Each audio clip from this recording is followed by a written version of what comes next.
Hey guys, welcome back. Hope everyone's doing good today, wherever you're watching this from. So today we're back with another batch of Reddit stories, and honestly this one turned out to be a pretty interesting mix. We've got some family stuff, some roommate drama, a wedding situation, and even a landlord story that I think a lot of you are going to relate to. As always, I'll give my honest take after each one, so let's just get right into it. Am I the a-hole for telling my landlord I recorded our conversation after he denied raising my rent illegally? I have been renting the same apartment for 3 years, and my lease clearly states any rent increase requires 60 days written notice. Last month, my landlord stopped by unannounced and verbally told me my rent would be going up by a significant amount starting the following month, with no written notice at all. When I asked him to send something in writing, he brushed it off and said a verbal notice was enough since we have always had a good relationship. I looked into local tenant laws and confirmed that verbal notice does not meet the legal requirement in my area. When I brought this up to him a few days later, he denied ever mentioning a specific rent increase amount and said I must have misunderstood a general comment about rising costs in the building. The problem is, I had recorded that first conversation on my phone, since he has a habit of forgetting things he tells tenants, and I wanted a record for my own peace of mind. I told him directly that I had a recording of the exact conversation where he stated the new amount and the start date. He got noticeably uncomfortable and said recording him without telling him first was an invasion of his privacy and that trust between a landlord and tenant should not require this kind of thing. He has since sent a proper written notice with a much smaller increase than what he originally said, but he has also been noticeably colder toward me since then and mentioned to another tenant that I was being sneaky. Am I the a-hole for recording that conversation without telling him? Recording a conversation you were part of to protect yourself from a legal violation is not really sneaky. That is just documentation, not the a-hole here at all. Am I the a-hole for telling my sister I am keeping our grandmother's ring since I was the one who found it after she claimed she lost it years ago?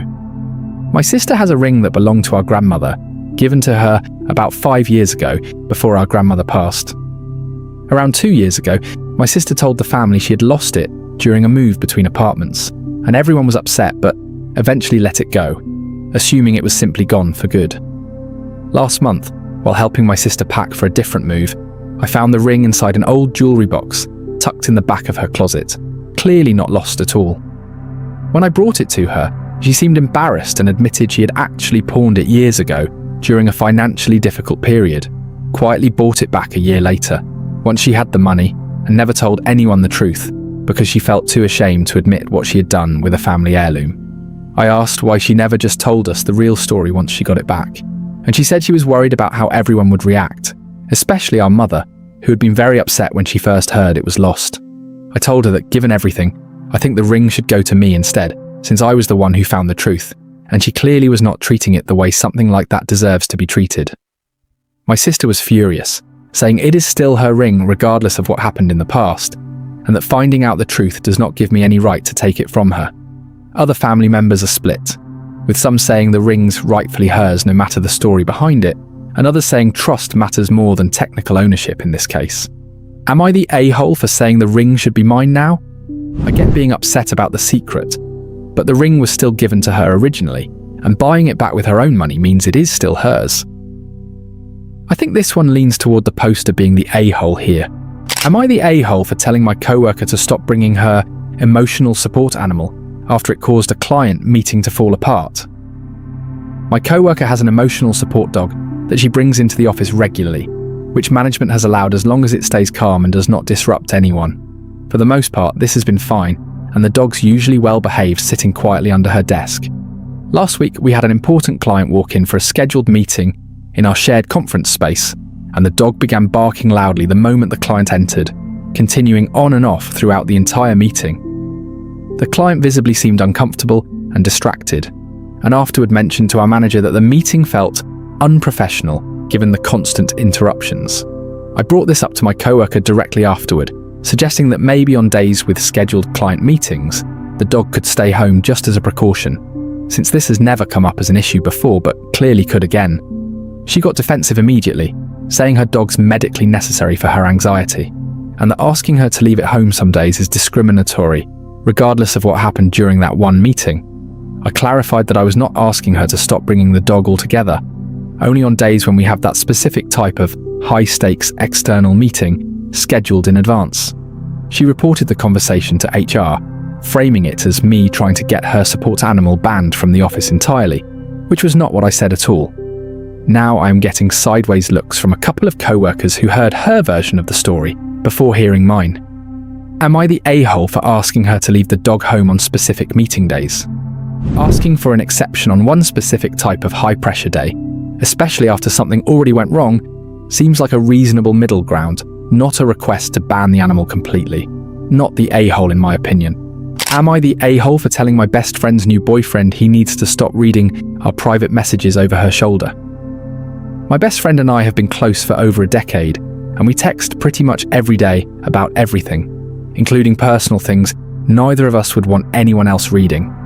She started dating someone new a few months ago, and recently I noticed her responses in our conversations changing tones slightly.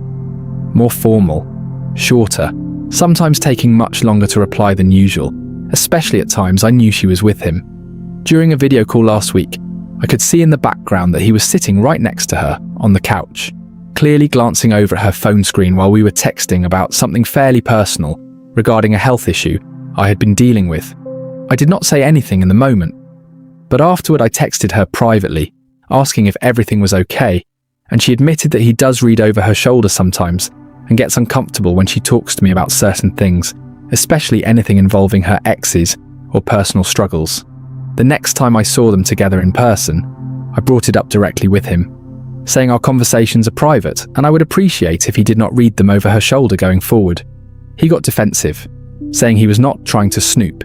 He just happened to be sitting close by, and that if we did not want anyone seeing our messages, we should not be discussing personal things while she is sitting next to her boyfriend at all.